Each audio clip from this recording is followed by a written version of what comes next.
जी अस्सलाम वालेकुम जी। आज माशाल्लाह सारे दोस्त जो है वो इकट्ठे हुए हैं मेरे। तो हमारी जो गुफ्तगू जो है छोटा गड़ा अहमद ताहिर जड़ा ना वो नहीं है साढ़े तो बाकी है कि आज जो है वो हमारे साथ बैठे हुए हैं ताहिर अंसारी साहब जो हमेशा से होते हैं, साजिद मुश्ताक साहब और मुजम्मिल शेख साहब और ख़ान साहब को तो जना आप जानते ही हैं। तो जी डिस्कशन जो सी बड़ी है, डिस्कशन हमारी चल पड़ी है कर्जे के ऊपर कि पाकिस्तान का कर्जा जो है ना वो किस तरह उतारना है। तो अभी मैं कैलकुलेशन करता हूँ आपके साथ, अजीब सी कैलकुलेशन मैंने कर ली। ये जी हमारा टोटल कलेक्शन अगर 15,000 रुपये का हो और टोटल पॉपुलेशन पे डिवाइड करें तो पर हेड जो पेमेंट आती है ना वो 6,818 रुपये की पेमेंट आती है पर एनम। लेकिन हमारी जो हमारा मसला जो है ना, हमारी पर कैपिटल इनकम जो है ना वो हमारी 5,162 रुपये जो वैसे शॉर्ट होती है। तो ये अभी जो है ना वो इस पे कोई ज़ाहिर है साजिद मुश्ताक साहब उनकी बात सुनते हैं। शेख साहब को और कोई फिक्र नहीं है, बस छोटे बच्चे का फिक्र है, वो आते ही कर्जा ले लिया उसने। हाँ जी कितना बना, कितने 6,000 भाईजान बनया जी करदा साडा अगर असी 15,000 अरब रुपया इकट्ठा करना है ना तो 6,818 रुपये पर हेड देने हैं। मेरे को तो 6,820 रुपया लगना। वो तो छोटा बच्चा छोड़ो। ਇਹ ਗੱਲੇ ਘੜੇ ਨੇ ਦੇ ਕੇ ਤੇ ਨਹੀਂ ਵੱਡੇ ਹੈਗੇ ਤੇ ਮੈਂ ਗੁਜ਼ਾਰਿਸ਼ ਕਰ ਰਿਹਾ ਸੀ ਸਾਡੇ ਕਰਜ਼ੇ ਉਤਾਰਨ ਵਾਸਤੇ, ਜਿਵੇਂ ਅਸੀਂ ਪਹਿਲੇ ਵੀ ਗੱਲ ਕੀਤੀ ਕਿ ਸਾਨੂੰ ਐਟਮੀ ਪ੍ਰੋਗਰਾਮ ਹੋਗਾ करना चाहिए, हमें एटम बेचने चाहिए, अच्छे रेट लो आगे। ये हम एटम बेच देंगे, अच्छा नेगोशिएट कर लेंगे तो हमारा कर्जा जो है ना विद इन नो टाइम इंशाल्लाह खत्म हो जाएगा। लेकिन साजिद साहब अभी कह रहे थे कि नहीं जी हमारे पास और तरीके भी हैं कर्जा उतारने के। मेरा कहना है एडमिट प्रोग्राम नहीं बेचना चाहिए, बम बना के बेचना चाहिए। छोटे छोटे बम बना के वो सेल कर लें। हम बम बना के बेचते हैं। आज छोटे छोटे बम बना के बेच रहा है। छोटे बड़े दरमियाने जैसे भी होते हैं।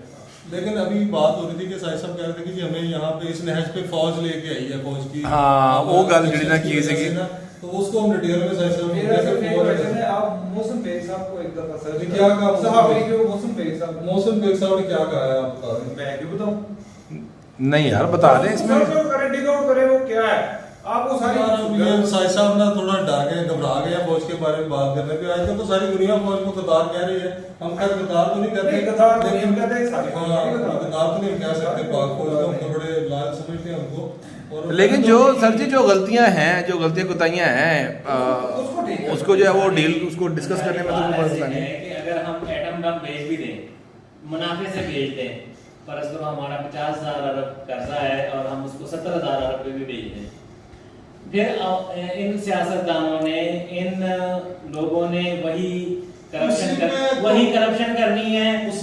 ठीक है, अगर अभी 70 साल लगे हैं, 70 साल लगे हैं तो अभी 7 साल भी नहीं लगने। मैं बता रहा हूँ आपको, मैं ये कह रहा हूँ कि आप ये बेच के उसके बाद सियासतदानों की छुट्टी, मुल्क का जो एडमिनिस्ट्रेटर होगा वो आर्मी चीफ होगा, कोई सियासी जमात नहीं होगी, आर्मी चीफ मुल्क।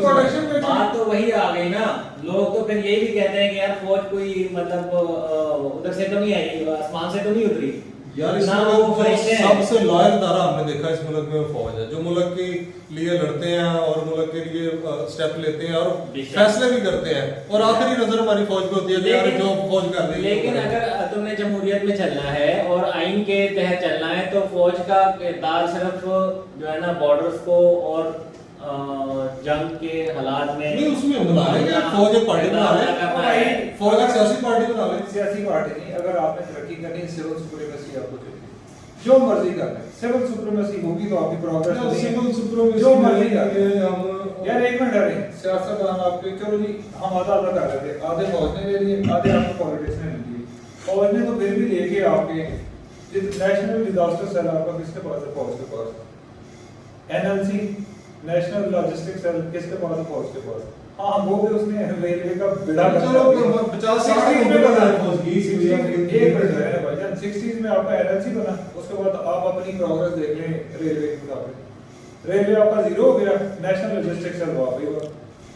ठीक है भाई, आप जितने इंस्टीट्यूशन फौज ने बना दिए हैं, ठीक है, जो आपके गवर्नमेंट के ओन इंस्टीट्यूशन वो सारे बाहर हो गए। सिविल सुप्रीमेसी है नहीं, ठीक है, एक ही इंस्टीट्यूशन पे आप डिपेंड कर रहे हैं। सिविल सुप्रीमेसी करें ना आप, ना कि आप एक अदारे की तरफ देखते रहे। फौज का काम ये नहीं है कि आप मुल्क को संभाल दे, वो उसका काम है सिक्योरिटी का, वो कर रही है, ठीक कर रही है। ओ भाई यहाँ पे आप नहीं कर रहे। सिविल सप्रीमेसी हमने देखी है, जितने भी सिविल लोग हैं उन्होंने करप्शन ही इतनी की है कि जिसका कोई हिसाब नहीं। उसी के लिए तो हम यहाँ पे पहुंचे आज कि हम अपने मुल्क के असासे बेचने में आए हुए हैं। हमने अभी सेनेट से मंजूर करवाया कि हम अपने एसेट्स सील करेंगे। आपकी फौज ही कह रही है कि करप्शन को छोड़े, इसको इतना बड़ा मैटर। जट साहब मुझे बताओ कि ये हमारा टोटल कर्जा कितना है मुल्क का? मुल्क का कर्जा कितना टोटल? कोई मेरा ख्याल है आपके जीडीपी का होगा, आप अपने जीडीपी को देखें ना, आपके जीडीपी का होगा तकरीबन 86 था जब इमरान खान आया, 82 83 पे छोड़ गया, 3-4% आपका, मतलब ये रुपयों में फिगर नहीं है इसके पास कोई। नीचे भी गया है, काफी नीचे गया है, अभी फिर 80 पे चला गया भाई, अभी फिर 80 पे 82 पे 772 पे। अभी ये डॉलर के साथ क्या किया, मफरूजा बनाया। मफरूजा क्या बनाया आपका जनाब, हमें 1.2 बिलियन IMF से आ जाएगा, कुछ 3 बिलियन चाइना दे देगा, 4 बिलियन 2 बिलियन तो उसने रोल ओवर कर दिया, बाकी आपको वो दे देगा, क्या नाम है, सऊदी अरब दे देगा, 6-6.5 बिलियन डॉलर आपके पास जमा हो जाएगा, 4 बिलियन के आप एक्सपोर्ट डालेंगे, 10 बिलियन आपका हो जाएगा। आपको बताता हूँ एक बैंक में 350 ट्रांजैक्शन, छोटा सा बैंक है, 350 इम्पोर्ट की ट्रांजैक्शन पेंडिंग है। HBL ABL आपके तकरीबन कोई मेरा ख्याल है जो बड़े बैंक कर लें 11-12 करते हैं आपके, उनमें एवरेज 500 ट्रांजैक्शन लगाए हैं आपके, 10 से 50,000 कंटेनर आपको बोर्ड में बता, 10 बिलियन डॉलर की आपकी इम्पोर्ट आपने रोकी हुई है। जिस दिन आपको खोलेंगे, ठीक है, आपके सारे मफरूजे जो है हवा में चले जाएंगे।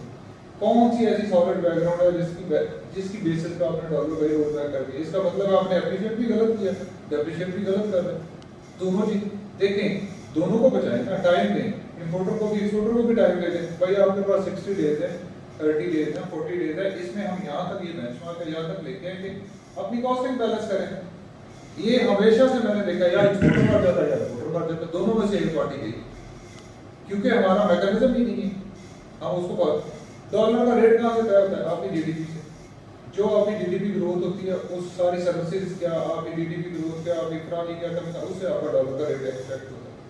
दुनिया सारी करती है, हमारे यहाँ फॉर्मूला ही नहीं है, प्राइस मैकेनिज्म ही कोई आपका सेट नहीं है। दुनिया में प्राइसेस आपने बढ़ानी हो तो वहाँ प्राइस कंट्रोल कमेटी है, वहाँ पे आपको जस्टिफाई करना पड़ता है, भाई मैं 2 रुपए की चीज 2.5 रुपए में क्यों बेच रहा हूँ, ये 50 पैसे मैंने क्यों बढ़ाए हैं। अपनी कॉस्ट जस्टिफाई कर दें तो कीमत बढ़ा लें, अगर आप कॉस्ट जस्टिफाई नहीं करें तो वापस रिजेक्ट भी हो जाएंगे, उसी प्राइस पे बेचेंगे। यहाँ पे जिसकी मर्जी होती है वो अपनी मर्जी से चीजें बेचता है, अपनी मर्जी से काम करता है, अपनी मर्जी से। मैंने एक रिपोर्ट पढ़ी थी, खैर उसका एक ही दूसरा मुझे याद है, उन्होंने कहा पाकिस्तान के लोगों की किस्मत का फैसला तब होता है जब ये सो रहे होते हैं, और वो फैसले कौन करता है? सबको पता कौन करता है, कौन करता है, नाम नहीं पता है। नहीं हमें नहीं पता, अंसर साहब मैंने पढ़ी है, वो करते हैं, वो करते हैं। तो यार जब सारे फैसले वो करते हैं तो मैं तो कह रहा हूँ कि फाइनल अथॉरिटी आप उनको तस्लीम करें और माने उसको, आप उनको डिसीजन करें। आपके देखिए मैं कोई फौज का दुश्मन नहीं, मुझे जितना दुख लगा हुआ है, मैं हेलीकॉप्टर गिरा और हमारे कितना दुख लगा हुआ? हम सारे गमगीन हैं। नहीं, वो तो वाकई एक बड़ा लॉस हुआ। दुख की वो जो बात है, शायद वो लॉस आपके ये कर्जे टूटे को लॉस से ज्यादा लॉस है। लेफ्टिनेंट जनरल बनने के लिए पूरी उम्र उसने बेचारे ने वो उसकी चली गई, और वो लोगों की आपने अगर ये चीजें बनाई होती, मैं कहता हूँ फॉलो किया होता, आपने डैम बनाए होते ना, वो इस वहां पे जाते ना, वो चीजें होती, आपने बलूचिस्तान को वहां छोड़ा हुआ है। कैद साली आती है तो वहां पे लोग अपने बच्चे छोड़ के आ जाते हैं, वहां पे वो मर जाते हैं, ठीक है। पानी आता है तो वो पानी में लोग मर जाते हैं। कौन सी ह्यूमैनिटी रह गई है? कौन सी चीजें रह गई? कौन सा एक मुझे एक इंस्टीट्यूशन बता दे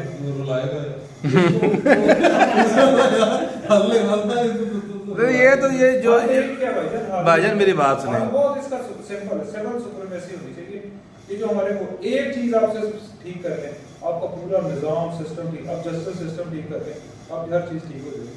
आपका जस्टिस सिस्टम ही खराब कर 50,000 केसेस को आपका चीफ जस्टिस कह रहा है मेरे बोर्ड में पेंडिंग है, आप 50,000 केसेस आपके लगे हुए हैं, तीसरी नस्ल आपकी आ जाती है, फिर जाके फैसले होते हैं ना।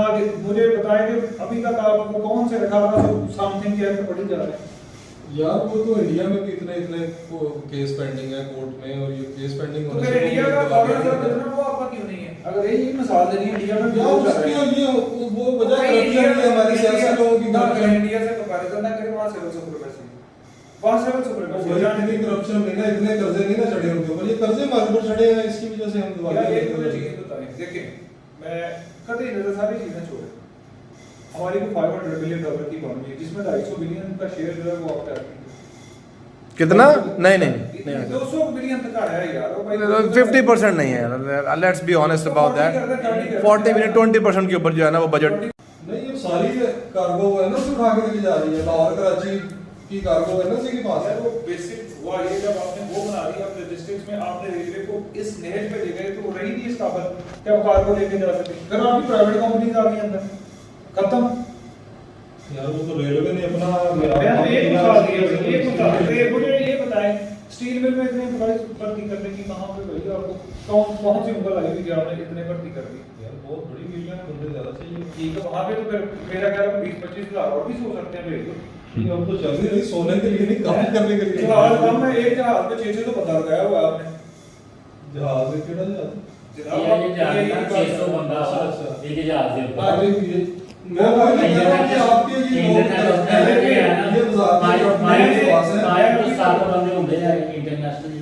मैंने जो पढ़े है ना ਤੇ 650 ਨੇ मैंने जो ओवरऑल पढ़ा है सारे का सारा ये जितना भी आपका ये सारी फेडरल की इंस्टीट्यूशन आपकी पीपल्स पार्टी ने बर्बाद की है, क्योंकि फेडरल में टोटल उनका कंट्रोल है फेडरल इंस्टीट्यूशंस में, ठीक है। जुडिशरी में और बाकी ये जो नीचे इंस्टीट्यूशंस आप कह रहे हैं इनमें नून लीग का कंट्रोल है। आप कभी उठा के देख लें पीआईए में सबसे ज्यादा भर्तियां कौन करता है? सरदारी साहब, ठीक है। पीपल्स पार्टी, सरदारी का नाम तो पीपल्स पार्टी करती है, वही राजा तो ये कैसा है वो उनके अंडर है, फेडरल का इंस्टीट्यूशन है, ठीक है। वहां वो भर्तियां करते हैं, रेलवे में वो भर्तियां करते हैं, जो फेडरल के इंस्टीट्यूशन है बेड़ा कर करते बड़े सब यही तो मैं कह रहा हूँ कि हमारी जो सिविल सुप्रीमेसी है ये करप्टी इतनी है, इनके वजीरों ने इतनी करप्शन की है, इस तरह की अपॉइंटमेंट्स कर करके 3-4 महीने ਪਹਿਲਾਂ ਸਾਡੇ ਐਸੀਗਾ 25000 ਬੰਦਾ ਰੇਲਵੇ ਦੇ ਵਿੱਚ ਭਰਤੀ ਹੋਇਆ ਹੈ ਜਿਹੜਾ ਆਫਿਸ ਜਾਂਦਾ ਹੈ ਤੇ ਤਨਖਾਹਾਂ ਲੈ ਰਿਹਾ। क्या बात क्या लाहौर में आपके इतने आप खुद बताते हैं भाई ना, लाहौर में कितने टीचर हैं? यार हर इदारे ਦਾ ਇਹ ਹਾਲ ਹੈ। ਮੈਂ ਕਹਿ ਰਿਹਾ ਕਿ ਹਰ ਇਦਾਰੇ ਨੂੰ ਇਹਨਾਂ ਨੇ ਸਿਵਲ ਨੇ ਖਰਾਬ ਕੀਤਾ ਹੈ, ਇਹਨਾਂ ਦੇ ਵਜ਼ੀਰਾਂ ਨੇ ਖਰਾਬ ਕੀਤਾ ਹੈ। ਵਜ਼ੀਰ ਐਜੂਕੇਸ਼ਨ ਲੈ ਲਓ, ਵਜ਼ੀਰ ਤੁਸੀਂ ਲੈ ਲਓ ਪੀਆਈਏ ਦਾ, ਵਜ਼ੀਰ ਲੈ ਲਓ ਰੇਲਵੇ ਦਾ, ਇਹਨਾਂ ਨੇ ਤਬਾਹੀ ਮਚਾਈ ਹੈ। ਇੱਥੇ ਤੁਸੀਂ ਇੱਕ ਇੱਕ ਜਰਨੈਲ ਪਾਓ, ਮੈਂ ਵੇਖਾਂ ਕਿ ਕੌਣ ਕਰਦਾ ਕਰਪਸ਼ਨ। ਸਾਰੇ ਇਦਾਰੇ ਚੱਲਣਗੇ ਹਾਂ ਨਹੀਂ ਚੱਲਣਗੇ। ਜਿਹੜੀ ਜਨਰਲ ਨੇ ਕਰਨੀ ਉਹ ਕਿੱਧਰ ਨਿਕਲਣੀ? नहीं जनरल ऐसे नहीं करेगा। ਉਹਨੇ ਆਪਣੇ ਨਾਲ ਦਾ ਪਾਪਾ ਨੇ ਉਸੇ ਜਿਹੜਾ ਬਣਾ ਲੈਣਾ ਹੈ। जनरल करप्ट नहीं, हिस्ट्री है कि जनरल करप्ट नहीं लिया। जनरल करप्शन ਤੁਸੀਂ ਸਾਬਤ ਕਰ ਸਕਦੇ ਹੋ ਕਿ ਅੱਜ ਰਿਕਾਰਡ? हाँ मतलब साबित नहीं कर सकते। ਸਾਬਤ ਨਹੀਂ ਹੋ ਸਕਦੀ ਭਾਈ। ਤੁਹਾਡੇ ਕੋਲ ਮਾਰਸ਼ੀਟ ਦੀ ਸਾਬਤ ਹੋਈ ਵਜ਼ੀਰ ਕਰप्ट ਨਹੀਂ ਆਉਂਦੇ, ਅਦਾਰੇ ਨਜ਼ਰ ਆ ਰਹੇ ਨੇ ਤੁਹਾਨੂੰ ਕਰप्ट। ਇਹ ਸਿਰਫ ਇਹ ਕਹਤਾ ਜੁਡੀਸ਼ਰੀ ਯਾਰ ਜੁਡੀਸ਼ਰੀ ਸਾਹਿਬ ਮੇਰੀ ਗੱਲ ਸੁਣੋ, ਇਹਨੇ ਅਦਾਰੇ ਜਿਹੜੇ ਤੁਸੀਂ ਠੀਕ ਹੋ ਜਾਣਗੇ। ਤੁਸੀਂ ਇਹਨਾਂ ਦੇ ਨਾਮ ਲੈ ਰਹੇ ਜਿਹੜੇ ਅਦਾਰਿਆਂ ਦੇ ਕਿ ਇਹ ਅਦਾਰੇ ਸਿਵਲ ਕੋ ਸੀ। ਫੌਜ ਦਾ ਕੋਈ ਅਦਾਰਾ ਦੱਸੋ ਕਿ ਜਿਹੜਾ ਲਾਅ ਦੇ ਵਿੱਚ ਜਾ ਕੇ ਬੰਦ ਹੋ ਗਿਆ ਹੋਵੇ। ਫੌਜ ਚਲਾ ਰਹੀ ਉਹਨਾਂ ਅਦਾਰਿਆਂ ਨੂੰ ਪ੍ਰੋਫਿਟ ਦੇ ਵਿੱਚ ਚੱਲ ਰਹੇ ਨੇ। ਇਹ ਅਦਾਰੇ ਤੁਹਾਡੇ ਸਾਹਮਣੇ ਨੇ, ਸਿਵਲ ਕੋ ਸੀ ਅਦਾਰੇ ਸਾਰੇ ਤਬਾਹ ਕਰਤੇ। ਫੌਜ ਕੋ ਕਿਹੜਾ ਅਦਾਰਾ ਤਬਾਹ ਹੋਇਆ ਬੰਦ ਹੋਇਆ? ਅੱਛਾ ਉਹ ਜਿਹੜਾ ਕੰਮ ਨਹੀਂ ਕਰਦੇ, ਆਵਾਮ ਹੀ ਸਿੱਧੀ ਹੋ ਗਈ ਹੈ ਸਾਰਾ ਕੁਝ ਇਹ ਸਿੱਧੇ ਡੰਡੇ ਨੇ ਕਰਨੇ ਨੇ। ਇਹ ਡੰਡਾ ਹੀ ਚਾਹੀਦਾ। ਉਹਨਾਂ ਦੇ ਹੱਥ ਬੜਾ ਦੇ ਹਾਂਜੀ ਉਹਨਾਂ ਦੇ ਹੱਥ ਦਿਓ, ਤੁਸੀਂ ਖੋਲ ਕੇ ਮੁਲਕ ਦੇਣਾ ਕਿ ਉਹ ਚਲਾਣ ਮੁਲਕ ਨੂੰ। 98-99 में तो डॉलर भी 26 रुपए का था, पेट्रोल भी कंट्रोल में था, कर्जे भी नहीं थे, फिर क्यों उसने टेक ओवर किया मुशर्रफ ने? वो टेक ओवर की तो और वजूहात होती है ना, वो उस वक्त की मतलब वजूहात बनानी चाहती है ना, जब फौज चाहती है कि यार अब सही चल रहा है निजाम तो वो आके बैठ जाते हैं। नहीं फौज तब बनाते जब निजाम सही नहीं चल रहा होता। नहीं। जब बिल्कुल ही एंड हो जाता है तब आगे फौज मुझे जाती है। बताना, मुझे 98-99 माशाल्लाह तब लगता है जब आपके मुल्क में जो सा आपका जो सा सिविल का जो पैसा पूसा आपके वो खजाने में पड़ा तब माशाल्लाह लगता है। आप शिकागो देख लो। ये सब बात इस वक्त हम बात ही कर रहे हैं कि हम लोग डिफॉल्टर होने के उसमें है। खजाने में जब आपके पैसे पड़े हो ना तब माशाल्लाह लगता है। और उस वक्त 6 खजाना भरा हुआ था। 6 साल जो से बने हैं ना। अब कासा है कि नवी गल है कि खजाना भरया हो तो पहुंच जाती है। हाँ जी इसको ये खजाने की डेटा देखनी पड़ेगी। आप देख रहे हैं टिकट को। तो बात यह है कि अब आइन एक इदारे को नहीं उसको एक्सेप्ट करता तो वो नहीं करना चाहिए। आइन में तो दिल्ली ये आए नहीं यार वो भाई ये कॉन्स्टिट्यूशन बनाया हुआ है इन्होंने अपने लिए। ये कॉन्स्टिट्यूशन एक सीखा बना के आपका डाल दिया हुआ है। भाई कॉन्स्टिट्यूशन आर्टिकल 6 लागू सजाए कहोगे तो भाईजान कायदा से जिसने ये मुल्क बनाया था उसके एडिशन पूछा था तो मुल्क मानेगा कि आपको कॉन्स्टिट्यूशन बना देंगे। What constitution? हमारा कॉन्स्टिट्यूशन 14 साल पहले बन गया था, हमारा वही कॉन्स्टिट्यूशन है, वही सब कुछ। तो फिर हम ये कह सकते हैं कि इस्लामी निज़ाम में इस्लामी निज़ाम लाकर पाकिस्तान को जो है ना इस्लामी उस पे हम चलाएं, उसमें सूद का कोई वो नहीं है, दारोमदार नहीं। उसे डिस्कस किया कि हाँ। हम अपना सूद हराम कर दें हाँ, सूद और हराम लाइने कर- में वगैरह कहते हैं कि भाई हमें हाँ। सूद नहीं देना, कैपिटल अमाउंट ले लो हमसे। हाँ, और वो भी आपने किसने प्रिंसिपल अमाउंट दी थी, वो पैसे ले ले, किसने हाँ, मांगे? हाँ, सूद दे दो मुझे। नहीं, उनको नहीं, नहीं एग्रीमेंट किया नहीं, हुआ। ये कैसे आप कर तो सकते हैं? एग्रीमेंट कौन कर देंगे? अगर वो नहीं मानते, अगर वो नहीं मानते, ਉਹ ਮੌਲਵੀ ਦੀ ਗੱਲ ਕੀਤੀ ਨਾ हाँ, हाँ, साथ में ਹਾਂ ਕਿਦਾਂ ਕਿਦਾਂ ਲਾਣਾ ਉਹਨੇ ਕਿਹਾ ਠੀਕ ਹੈ ਕਮੇਟੀ ਪਾਵਾਂਗੇ ਅਸੀਂ ਹਾਂ। ਸਾਰੇ ਮੁਲਕਾਂ ਨਾਲ ਮਿਲ ਕੇ ਉਹ ਕਮੇਟੀ ਫੜ ਕੇ ਉਹਨਾਂ ਨੂੰ ਦੇ ਦੇਵਾਂਗੇ ਲਾ ਦੇ ਬਾਜੀ ਉਹਨਾਂ ਕਮੇਟੀ ਟੁੱਟ ਗਈ ਇਹ ਵੀ ਬਿਹਤਰੀਨ ਹਾਲ ਸੀ। ਇਹ ਵੀ ਹਾਲ ਬਿਹਤਰ ਹੈਗਾ ਮੇਰੇ हाँ। ਨਾਲ ਦੱਸ ਕਿੰਨੀ ਇਨਪੁਟ ਦੇ ਰਹੇ ਆਪਣੀ नहीं मैं आज माशाल्लाह इनपुट काफी आ रही थी, मैं कहा जरा ਜੱਟ ਸਾਹਿਬ ਆਏ ਨੇ, ਇਹਨਾਂ ਨੂੰ ਅਸੀਂ ਮੌਕਾ ਦੇ ਰਹੇ ਹਾਂ ਗੱਲ ਕਰਨ ਦਾ। डॉक्टर साहब जो है ਜੱਟ वो ਸਾਹਿਬ ਬੜੀ ਦੇਰ ਬਾਅਦ ਅੱਜ ਤਸ਼ਰੀਫ ਆਏ ਆ। ਕਹਿੰਦਾ ਪਹਿਲੀ ਕਮੇਟੀ ਸੀ ਨਾ ਲਵਾਂਗੇ ਅਸੀਂ ਕਮਾਂ ਕਮੇਟੀ ਟੁੱਟ ਗਈ ਇਸ ਤਰ੍ਹਾਂ ਦੀ ਗੱਲ ਆ ਜਦੋਂ ਮਜ਼ਾਕ ਬਣਾਇਆ, ਇਸ ਤਰ੍ਹਾਂ ਦੀ ਗੱਲ ਆ। ਫਿਰ ਕਿਤਨਾ वो उन्होंने गौरी की बात की अच्छा, थी मैंने भाई। कहा था, एक मिनट, इसके बारे में भी जनाब मैं आपको बताता हूँ। अच्छा जी, आप IMF के हम तरले ले रहे हैं, ये कर रहे हैं, वो कर रहे हैं। मैं एक रिपोर्ट पढ़ रहा था, जो हम ज़कात देते हैं मुस्लिम कंट्रीज, यार वॉल्यूम थोड़ा बढ़ाना पड़ेगा। जो ज़कात है वो कोई आज से 5-7 साल पहले मेरे ख्याल से ज़कात बनती थी मुसलमान कंट्रीज की 2.5% के हिसाब से, वो more than $500 billion, यानी मेरे ख्याल से 5-6 साल पहले मैंने पढ़ा था 552 या 550 $550 बिलियन की ज़कात बनी थी, जो कि आजकल अब इस सिनेरियो में तकरीबन $1 ट्रिलियन से ज़्यादा है। मुझे एक बात बताएं, पूरे मुस्लिम कंट्रीज का कर्जा ढूंढ लें, तो ढूंढ के ले सारा चेक कर लें, उसको सम अप कर लें, वो मेरा ख्याल है 10% भी नहीं बन रहा ज़कात के। $1 ट्रिलियन, 1,000 अरब। मुझे बताएं वो कहते हैं 1,00,000 अरब। वो लाख तो गोली मार, मैं तो बिलियंस की बात कर रहा हूँ, FC में बात कर रहा हूँ, हाँ, ठीक currency है। में कर रहा हूँ, मैं उसको बात रुपये में नहीं ठीक है। कन्वर्ट कर रहा हूँ। ठीक है। $1 ट्रिलियन अगर 1,000 अरब आपके पास डॉलर बनता है, मुझे ये बताएं, वो कहते थे कि आप तकरीबन हर साल जो मुस्लिम गुरबत है ना कंट्रीज में, आप इसको अमीर कर सकते हैं। हर साल आपको कहते हैं कि आफ्टर 5 to 6 years मुसलमानों में कोई ऐसा मुल्क नहीं रहेगा जिसके पास पैसा ना हो, पैसा ना उन्होंने हो। किसको दें? तो यही तो वजह है तो ना। मुझे ये बताएं कि ज़कात का सिस्टम क्यों वो उन्होंने जनाब हम इम्प्लीमेंट, अब देखें, अब 6 जून की रिपोर्ट पढ़ो, आपने मेरा ख्याल नहीं पढ़ी, आप लोकल वीडियो पढ़ते हैं, मैं जरा इंटरनेशनल वीडियो जी जी बोलो। इमरान खान को किस बेसिस पे उन्होंने हटाया था? 18 केसेस थे टोटल, 18 केसेस थे, 18 थे मेरे ख्याल, हाँ अगर मैं if I remember के 18 केसेस थे, जिनमें 2-3 केसेस सरफराज थे, ठीक है, जिसमें से टर्की के पैसे बचे काटते थे, वो उसने किया, ये जिसमें से तकरीबन ऑलमोस्ट उसने सारे सॉर्ट आउट कर दी। एक केस रह गया, वो कंपनी का नाम मेरे जेब में घूम रहा, अमेरिकन कंपनी थी, $11 बिलियन की उसने कहा जी हाँ मुझे मानते हैं। जब उसने बाकी वो 17 के सबके केसेस उसने सॉर्ट आउट कर लिए ना, एक रह गया, तब IMF जो था उसको फटकी के उसने कहा ये तो सारे मामला सॉर्ट आउट करी जा रहा है बाहर बैठ के, ये तो किसी को लाने ही नहीं दे रहा, ये तो इकोनॉमी उसका टाइटल था मेरे ख्याल इकोनॉमिक हिटमैन, इकोनॉमिक हिटमैन के नाम से कुछ सर्च करना तो मिल जाएगा। उन्होंने क्या किया, उन्होंने IMF बैठ के उन्होंने कहा ये क्या ड्रामा है, ये तो सारी चीजें बाहर से सेटल करी जा रही है, निकल जाएगा इस तरह से, तो ये भी कब होएगा। 83% जो शेयर है वो अमेरिकन से, अमेरिकन इन्वेस्टर है इसमें IMF बेसिकली जो इंटरनेशनल म्यूचुअल फंड है। उन्होंने बैठ के 3 उनके पहले जज ने क्या, वो बैठे उन्होंने सारी चीजें सुनी, सब कुछ सोच के IMF ने गवर्नमेंट ऑफ अमेरिका को जब रेजिम चेंज करने का टाइम आ कर दो, ठीक है, उन्होंने कहा कि ये लास्ट केस है, अगर ये ऐसे ही सॉर्ट आउट करता रहा ये काम खत्म हो जाएगा, कर दो इसको, हो गया।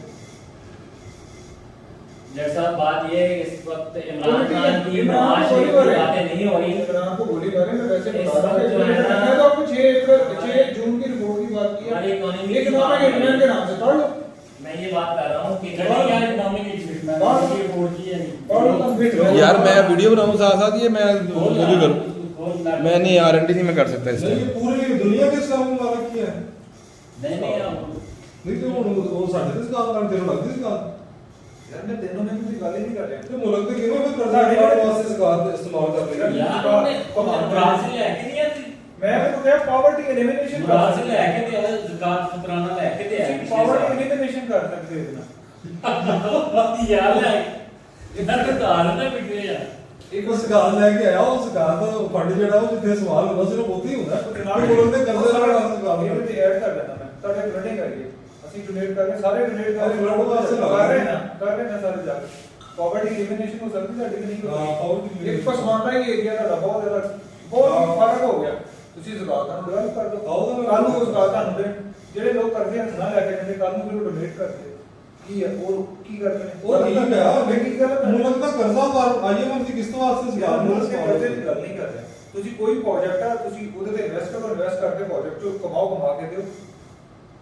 ਦੇਖੋ ਪ੍ਰੋਜੈਕਟ ਉਹ ਲਾਓ ਜਿਹੜਾ ਪ੍ਰੋਜੈਕਟ ਤੁਹਾਨੂੰ ਇਕਨੋਮਿਕ ਬੈਨੀਫਿਟ ਦਿੰਦਾ ਮੈਂ ਕੋਈ ਵੀ ਕਹਿ ਰਿਹਾ ਸਰਕਾਰ ਦਾ ਪ੍ਰੋਜੈਕਟ ਸਰਕਾਰ ਦਾ ਪ੍ਰੋਜੈਕਟ ਨਹੀਂ ਪਾਵਰਟੀ ਐਲੀਮੀਨੇਸ਼ਨ ਤੇ ਹੋ ਰਹੀ ਹੈ ਨਾ ਉਹ ਤਾਂ ਵੰਡਣਾ ਹੀ ਪੈਣਾ ਨਾ ਤੁਹਾਨੂੰ ਸਰਕਾਰ ਦਾ ਯਾਰ ਇਹ ਤਾਂ ਬਿਹਤਰ ਹੈ ਕਿ ਤੁਸੀਂ ਗੁਜਾਰਿਸ਼ ਕਰਦੇ ਹੋ ਨਾ ਲਓ ਤੁਸੀਂ ਆਪਣੇ ਟਰਮਸ ਠੀਕ ਕਰੋ ਲੋਕਾਂ ਨਾਲ ਦੇਖੋ ਹਰ ਇੱਥੇ ਮੁਫਾਦਾਤ ਹੈ ਜਨਾਬ ਚਾਹੇ ਕੋਈ ਮੁਸਲਮਾਨ ਹੋ ਚਾਹੇ ਕੋਈ ਜਿਹੜਾ ਮਰਜ਼ੀ ਮੁਫਾਦਾਤ ਹੀ ਜਾਂਦਾ ਸਾਰੇ ਅੱਲਾਹ ਅੱਲਾਹ ਕਹਿ ਸਕਦਾ ਆਈਐਮ ਉਹਨੇ ਕਿਹੜਾ ਕਰਦੇ ਹਸਣਾ ਦੇਣਾ ਉਹਨੇ ਕੋ ਹੱਸ ਕੇ ਦਿਖਾ ਦੇਣਾ ਆਈਐਮ ਦਾ ਸਰਕਾਰ ਨਾਲ ਨਾ ਕਰਦੇ ਹਸਣਾ ਨਾ ਦੋਨਾਂ ਰਿਲੇਸ਼ਨ ਨਹੀਂ ਹੈ ਤੇ ਫਿਰ ਅਸੀਂ ਤੇ ਆਈਐਮ ਦੇ ਕਰਜ਼ੇ ਲਾਉਣ ਦੀ ਗੱਲ ਕਰ ਰਹੇ ਕਿ ਆਈਐਮ ਦਾ ਕੋਈ ਆਈਐਮ ਪੜਦਾ ਤਾਂ ਤੁਸੀਂ ਉਹ ਲੱਗ ਜੇ ਕਰਦੇ ਦਾ ਕੋਈ ਐਸੈਸ਼ਨ ਨਹੀਂ ਦੇਖੋ ਕਿਸ ਤਰ੍ਹਾਂ ਲੱਗੇਗਾ ਉਹਦਾ ਹੀ ਗੱਲ ਉਹ ਕਰਦੇ ਯਾਰ ਇਹਦੇ ਬੜਾ ਸਭ ਤੁਸੀਂ ਸਭ ਤੋਂ ਪਹਿਲੇ ਤਾਂ ਆਪਣੀ ਕਰੰਸੀ ਸਟਰੋਂਗ ਕਰੋ ਜਿਹੜਾ ਤੁਸੀਂ ਇਹਨੂੰ ਡੈਪਰੀਸ਼ੀਏਟ ਕਰ ਜਿਹੜਾ ਬੇੜਾ ਕਰ ਕਰਦੇ ਤੁਸੀਂ ਆਪਣੀ ਜੀਡੀਪੀ ਵਧਾ ਲਓ ਤੁਹਾਡੀ ਜੀਡੀਪੀ ਦੇ ਬੇਸਿਸ ਤੇ ਤੁਹਾਡਾ ਰੇਟ ਡਾਊਨ ਹੁੰਦਾ ਤੁਸੀਂ ਇਹਨੂੰ ਡਾਲਰ ਦੀ ਐਕਸਚੇਂਜ ਰੇਟ ਨੂੰ ਜਿੰਨਾ ਥੱਲੇ ਲਾ ਜਾਓਗੇ ਤਾਂ ਉਹ ਡਾਲਰ ਤੇ ਪੂਰੀ ਤੁਹਾਡੇ ਦੁਨੀਆ ਨਾਲ ਵਧਿਆ ਵਧਿਆ ਹੈ ਸਾਡੇ ਨਾਲ ਐਕਸਚੇਂਜ ਰੇਟ ਕਿੰਨਾ ਕੁ ਥੱਲੇ ਲੈ ਆਵਾਂਗੇ ਅਸੀਂ ਉਹ ਤੇ ਪੂਰੀ ਦੁਨੀਆ ਦੇ ਵਿੱਚ ਇਨਕਰੀਜ਼ ਕਰ ਰਿਹਾ ਆਲ ਪ੍ਰਾਈਸਿਸ ਇਨਕਰੀਜ਼ ਕਰ ਰਹੀਆਂ 골ਡ ਪ੍ਰਾਈਸਿਸ ਇਨਕਰੀਜ਼ ਕਰ ਰਹੀਆਂ ਤੇ ਉਹ ਅਮਰੀਕਾ ਨੇ ਮੁਆਇਦਾ ਕੀਤਾ ਸੀ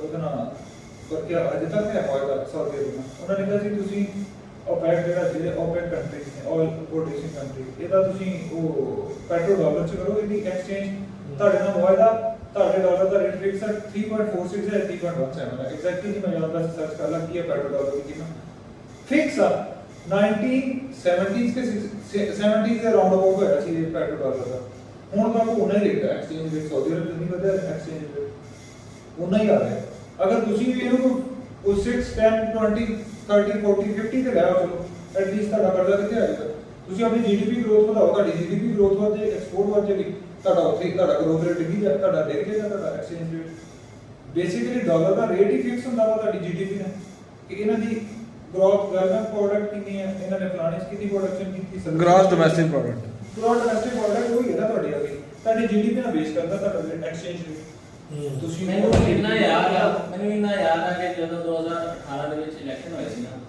ਉਸ ਟਾਈਮ ਜਿਹੜੀ ਇਹਨਾਂ ਦੀ ਹੁਕੂਮਤ ਸੀ ਨੂਨ ਲੀਗ ਦੀ 5.8 GDP ਸੀਗਾ ਪਾਕਿस्तान अब कितना अब और फिर अगले साल ही 2018 में ही जो दिसंबर आया है या फिर जनवरी 2019 में अभी कोविड नहीं आया था कि वो नीचे आ गए ना तकरीबन जो माइनस में आ गए हाँ माइनस में आ गए थे 5-6 महीने में जीडीपी हमारी माइनस में आ गई 5.8 से माइनस में अभी इमरान खान कर गया सारा काम वेट करते हैं अभी 30 जून के ये बाद ना अहल लोग कर गए हैं ये मैं नहीं कहता कि इमरान खान कर गया या इमरान खान के दौर पे एक मिनट का इसका बड़ा सौका का असद उमर कर गया ये जो भी कर गया।